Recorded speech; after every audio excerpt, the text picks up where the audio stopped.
संदीप घोष की बीवी ने खोला, राज फुट गया। संदीप घोष का भांडा सीबीआई के हाथ लगी। अभी तक की सबसे सीक्रेट वीडियो खुल गए, बड़े बड़े लोगों के नाम सुलझा।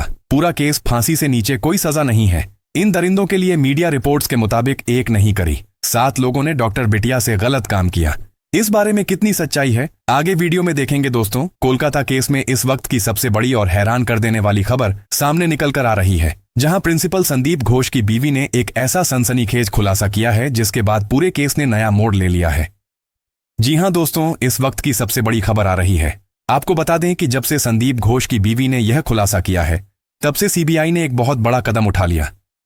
संदीप घोष की बीवी के खुलासे के बाद सीबीआई बहुत गुस्से में है और सीबीआई ने कहा है कि अब इस केस से संबंधित हमें जिन जिन लोगों पर शक है उन पर हम सबूत इकट्ठा नहीं करेंगे, बल्कि सीधा गिरफ्तार करेंगे। दोस्तों, अभी जो खबर आ रही है, इसको सुनने के बाद आपके पैरों तले जमीन खिसक जाएगी। इस खबर को सुनकर सीबीआई के भी होश उड़ गए। संदीप घोष की बीवी ने जो बताया है, इसे सुनने के बाद हर एक शख्स का दिल दहल जाएगा। डॉक्टर बिटिया के पैरों को जब चीरा गया था, उसके हाथों को जब तोड़ा गया था और गले को जब दबाया गया था, तो इन सभी चीजों की ऐसी ऐसी एक एक डिटेल जानकारी आज आपको जानने को मिलेगी, जो आपको पहले पता ही नहीं थी।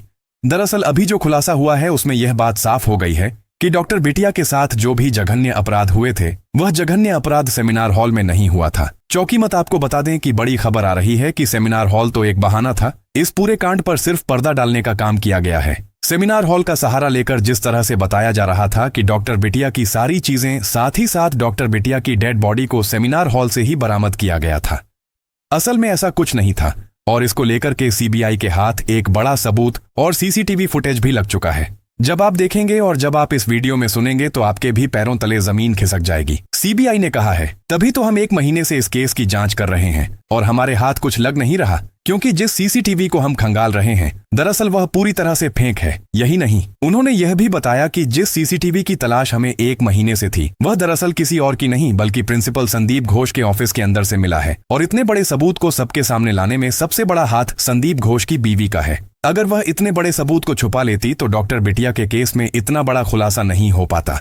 दरअसल प्रिंसिपल की बीवी ने जो खुलासा किया है और सीसीटीवी फुटेज का जो क्लिप सीबीआई के हाथ सौंपा है, उसे देखने के बाद पूरा केस सुलझ चुका है और शीशे की तरह साफ हो गया है कि कितने लोग इस केस में मौजूद थे, सच में कोई और था या नहीं, और कैसे डॉक्टर बिटिया के साथ जघन्य अपराध करने के बाद उसे सेमिनार हॉल के अंदर भी पहुंचाया गया, और कैसे सेमिनार हॉल के अंदर पूरा सीन क्रिएट किया गया, और आखिर कैसे यह संजय रॉय जैसा एक अलग से व्यक्ति हमारे सामने परोसा गया। इसकी पूरी जानकारी आज सीबीआई ने निकाल डाली है। दोस्तों, कोलकाता डॉक्टर केस में अभी अभी सीबीआई को ऐसे वीडियो और ऐसे सबूत मिले हैं जिसने इस केस की सच्चाई को पूरी तरह से खोल कर रख दिया है। हम आपको विस्तार से बताएंगे कि आखिरकार सीबीआई इस केस में अब तक कहां तक पहुंची है और संदीप घोष की बीवी ने क्या कुछ कहा है, उसने सीबीआई को कौन से सबूत दिए, यह भी आपको इसी वीडियो में जानने को मिलेगा। लेकिन वीडियो में आगे बढ़ने से पहले आपसे एक ही रिक्वेस्ट है कि अगर आप भी इस डॉक्टर बिटिया को इंसाफ दिलाना चाहते हैं तो वीडियो को बिना स्किप किए अंत तक जरूर देखें।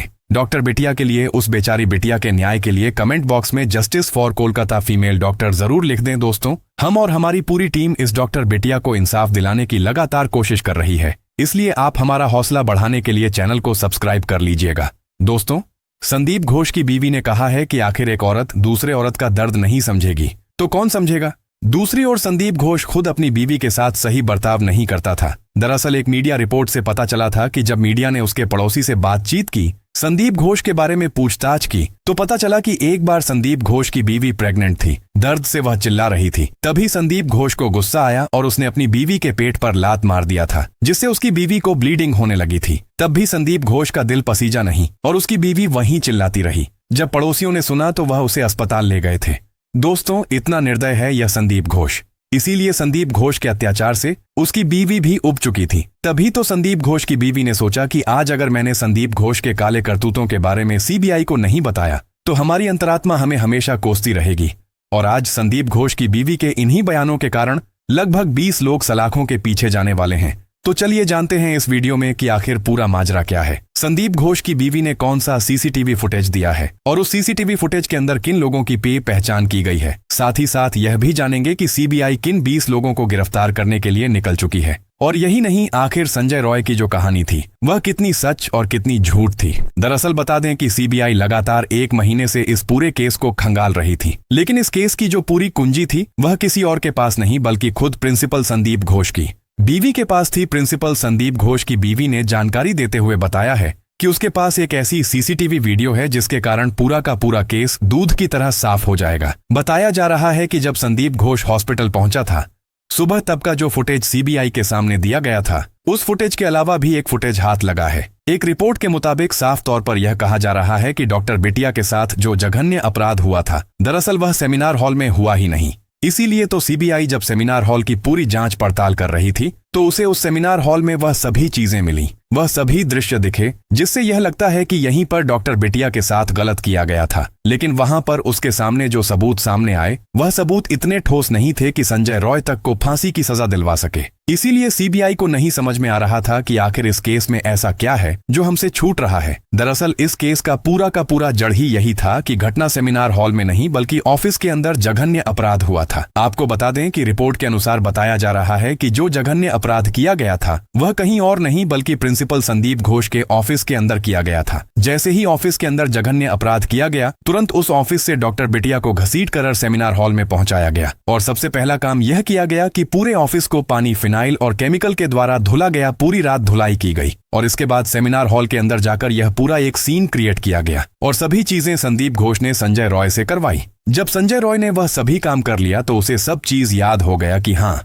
कौन सा काम कैसे हुआ था। जैसे पैर को फाड़ना, हाथों को तोड़ना, गले को दबाना, आंख में शीशे का घुस जाना, मुंह पर लात मारना, पेट पर लात मारना और शरीर के हर एक अंग को तोड़ना, ये सभी काम उसने वहां पर प्रैक्टिस किए, जिससे जब सामने इन्वेस्टिगेशन ऑफिसर पूछे तो वह सही तरीके से बता पाए और जब उसकी जांच जाकर के डिपार्टमेंट करवा आए तो इससे पता चले कि हाँ, ये सभी चीजें सही थीं। आखिर तभी तो आप सोचिए कि जब सीबीआई संजय राय का पॉलीग्राफ टेस्ट ले रही थी तो संजय राय बिना घबराए हुए सीबीआई को जवाब दे रहा था। उसके इस तरह के जवाब दे देने के हाव भाव को देखकर सीबीआई खुद दंग हो गई थी कि संदीप घोष झूठ बोल रहा है या सच बोल रहा है। पूरी पॉलीग्राफ मशीन संजय राय के हाव भाव को नहीं पकड़ पा रही थी। इसके अलावा संदीप घोष जो उस कॉलेज का प्रिंसिपल है, उसने इस केस में किसी भी प्रकार का पोस्टमार्टम रिपोर्ट आने से पहले ही पूरी दुनिया को बता दिया था कि यह सुसाइड है, जबकि ऐसा कुछ था ही नहीं। मतलब कि बिना पोस्टमार्टम रिपोर्ट आए आप यह कैसे कह सकते हो कि डॉक्टर बिटिया ने खुद को खत्म किया है, जबकि क्राइम सीन को देखने मात्र से ही लग रहा था कि यह दरअसल खुद से किया गया नहीं बल्कि कई लोगों के द्वारा किया गया कांड है और इसे तुरंत ही एक झटके में आत्महत्या इसीलिए बताया गया ताकि इस केस को यहीं दबाया जा सके। लेकिन जब यह केस नहीं दबा तो खबर आ रही है कि संदीप घोष ने अपने वफादार संजय राय को पैसा दिया और इसके बाद कहा कि अब तुम्हें जैसे जैसे रात में बताया गया था ठीक उसी तरीके से यह सारा का केस अपने ऊपर ले लो, मैं बाहर रहूंगा तो तुम्हें भी बाहर खींच लाऊंगा। और ऐसा ही कुछ होने वाला था। पुलिस को जब बुलाया गया और उस सीन को दिखाया गया तो वहां पर पुलिस के अलावा कई सारे लोग मौजूद थे। हालांकि डिप्टी एसपी ने इस बात का सफाई दिया कि जो लोग वहां पर मौजूद थे वह वहां मौजूद होने के लायक नहीं थे। दूसरी सबसे बड़ी खबर आ रही है, उसको सुनने के बाद तो किसी भी इंसान की आंखों से आंसू आ जाएगा। दूसरी जो सबसे बड़ी खबर आ रही है वह यह है कि पीड़िता की मां ने साफ तौर पर पुलिस पर आरोप लगाया कि पुलिस इस केस को उसी दिन दबा रही थी जिस दिन मैं अपनी बेटी को देखने गई थी। जरा आप उस मूवमेंट को फील कीजिए। जरा आप सोचिए कि एक पीड़िता की मां के कलेजे पर क्या बीता होगा। जब वह वहां पर गई तो सबसे पहले उसे झूठ बोलकर बुलाया गया, फोन में कुछ और बोला गया और वहां हुआ कुछ और था। जब वह वहां पर पहुंची तो उसकी बेटी से उसे 3 घंटे तक नहीं मिलने दिया गया। हम जब जाते हैं वहां हमको 3 घंटे खड़े रखा। दूसरी बात, जब उसकी बेटी से उसे मिलने दिया गया तो वह भी कुछ समय के लिए ही, ताकि वह पूरी तरीके से अपनी बेटी को ऑब्जर्व ना कर पाए। यही नहीं, जब यह सब चीजें हो गई तो सबके द्वारा यह बताया जा रहा था, दबाव बनाया जा रहा था कि दरअसल तुम्हारी बेटी के साथ कुछ हुआ ही नहीं है, उसने खुद ही सब कुछ किया है। लेकिन एक मां तो मां होती है। वह बोली कि मैं अपनी बेटी से कुछ देर पहले बात की थी, वह बहुत खुश और बहुत सही थी। लेकिन ऐसा कैसे हो गया? हम उसकी शादी की बात कर रहे थे, शादी के लिए लड़के ढूंढने जा रहे थे और यहां पर आप बोल रहे हो कि उसने सब कुछ किया। यह असंभव है। जब पीड़िता की मां ने यह बात उठाई तो पीड़िता के घर वालों के ऊपर पुलिस के द्वारा दबाव बनाया गया।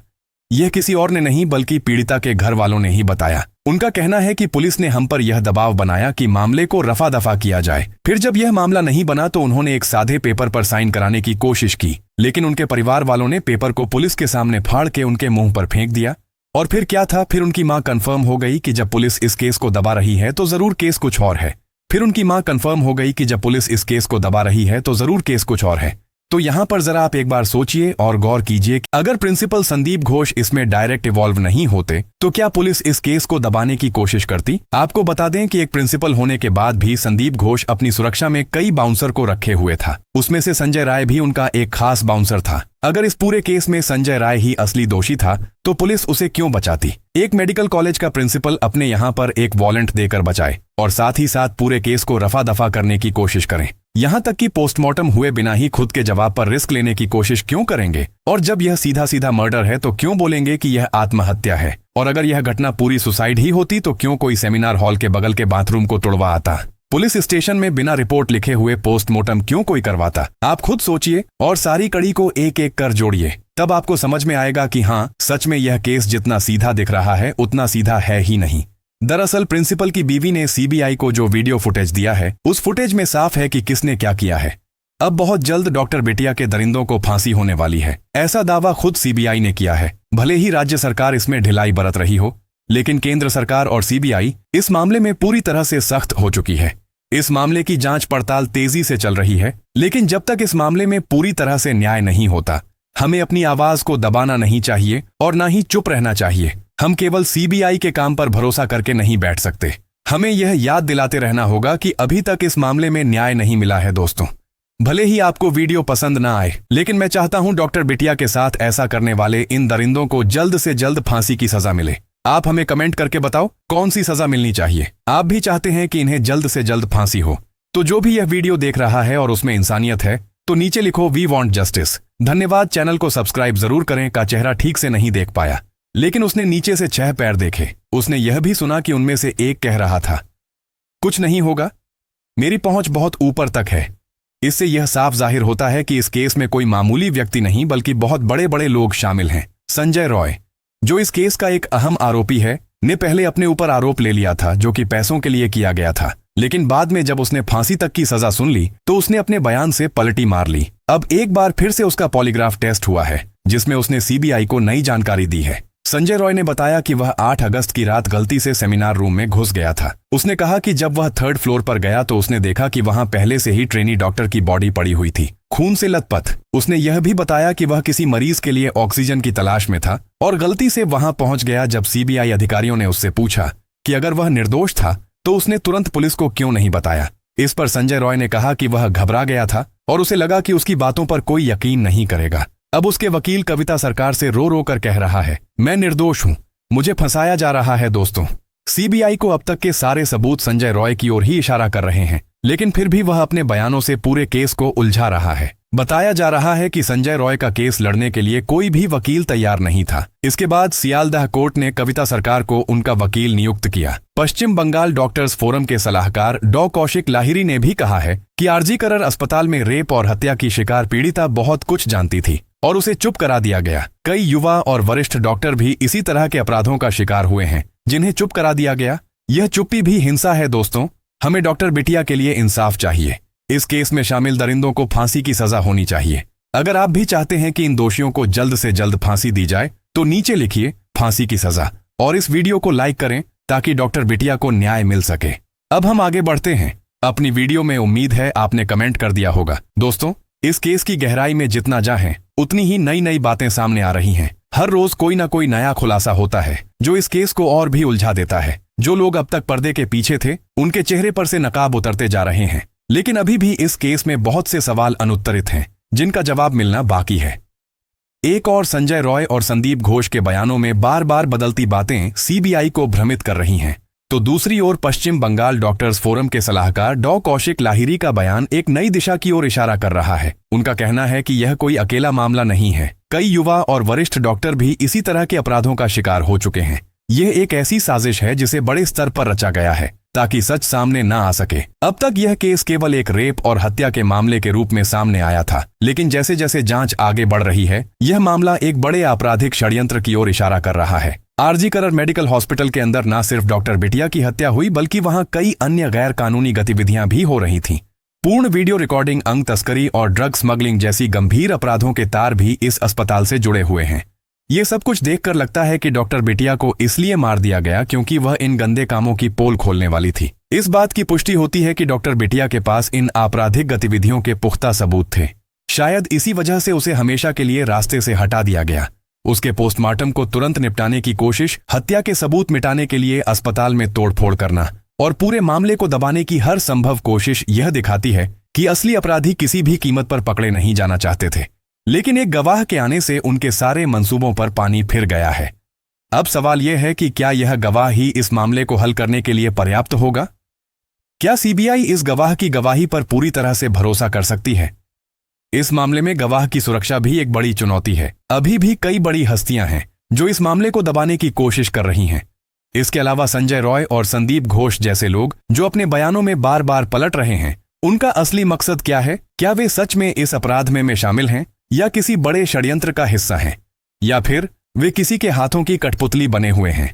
इन सब सवालों के जवाब अब भी मिलना बाकी है। लेकिन इतना तय है कि यह मामला जितना दिखाई देता है उससे कहीं ज्यादा पेचीदा है। सीबीआई अब एम्स के विशेषज्ञों की मदद ले रही है ताकि जितनी जल्दी हो सके इस मामले की गुत्थी सुलझा जा सके। एम्स के विशेषज्ञ डॉक्टरों की टीम अब इस केस में शामिल हो गई है। वे पोस्टमार्टम रिपोर्ट की दोबारा समीक्षा करेंगे और यह सुनिश्चित करेंगे कि कोई भी सबूत ना छूट जाए। सीबीआई को उम्मीद है कि एम्स की मदद से इस केस के छुपे हुए पहलू सामने आ सकेंगे और असली अपराधी पकड़े जाएंगे।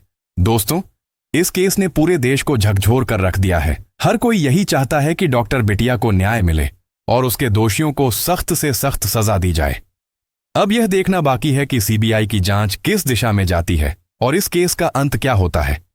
आपके मन में भी इस केस को लेकर कई सवाल होंगे। अगर आप चाहते हैं कि डॉक्टर बिटिया के हत्यारों को फांसी की सजा मिले तो इस वीडियो को लाइक करें और कमेंट बॉक्स में लिखें फांसी की सजा। हम सभी की यही प्रार्थना है कि डॉक्टर बिटिया को जल्द से जल्द न्याय मिले और उसके दोषियों को उनके की सजा मिले। चैनल को सब्सक्राइब करना ना भूलें, क्योंकि हम आपको इस केस से जुड़े हर अपडेट से अवगत कराते रहेंगे। धन्यवाद।